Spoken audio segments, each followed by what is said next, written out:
Hello সবাইকে, welcome আমাদের একটা মিনি ভ্লগে। সেদিন চলে গেছিলাম আমরা কাঁচরাপাড়ায় একটা দরকারে, তারপর চলে গেলাম একটা বিরিয়ানির দোকানে। বিরিয়ানিটার নাম অনেক আগে শুনেছি কিন্তু কোনো সময় খাওয়া হয়নি। চাচার বিরিয়ানি, তোমরা হয়তো অনেকেই জানো, কিন্তু আমার এটা ফার্স্ট এক্সপিরিয়েন্স। প্রথমেই দেখে নিচ্ছিলাম একটা মাটনের টুকরো। আমরা অর্ডার করেছিলাম একটা মাটন বিরিয়ানি, যেটার দাম হচ্ছে 320 টাকা। আমি দেখে নিচ্ছিলাম মাটনের পিসটা ঠিক আছে কিনা, বুঝতে না পেরে ওকে বললাম যে ঠিক আছে কিনা দেখে দাও।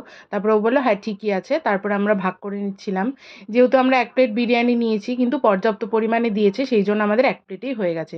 প্রথমে আমি খেয়ে নিচ্ছিলাম, ও বলছিল যে বিরিয়ানিটা কেমন, তুমি রিভিউ দাও।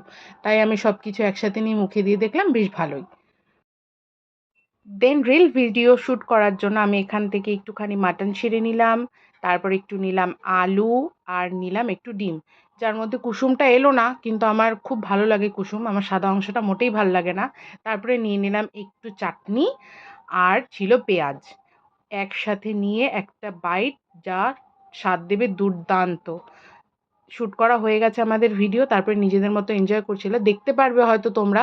এখানে আর একটু রাইস দিয়ে গেল, জানি না হয়তো ভিডিও করার জন্য দিয়ে গেল, কিন্তু ওখানে কোনো আনলিমিটেড রাইসের কোনো ব্যবস্থা ছিল না।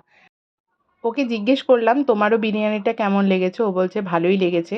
কিন্তু ও আমাকে ছাড়াই অনেক আগে খেয়ে নিয়েছে এই বিরিয়ানিটা, যেটার জন্যই আমি ওরকেই বলেছিলাম যে আমাকে একদিন খাইও এখান থেকে। তারপরে দুজনেরই খাওয়া হয়ে গেল, আমরা বিল মিটিয়ে এখান থেকে বেরিয়ে যাচ্ছি। এবার আমরা চলে যাব বাড়ির উদ্দেশ্যে। তোমাদের সাথে দেখা হচ্ছে আবার নেক্সট একটা ভিডিওতে। ততক্ষণ তোমরা সবাই ভালো থেকো আর আমাদের চ্যানেলটাকে সাবস্ক্রাইব করে দিও।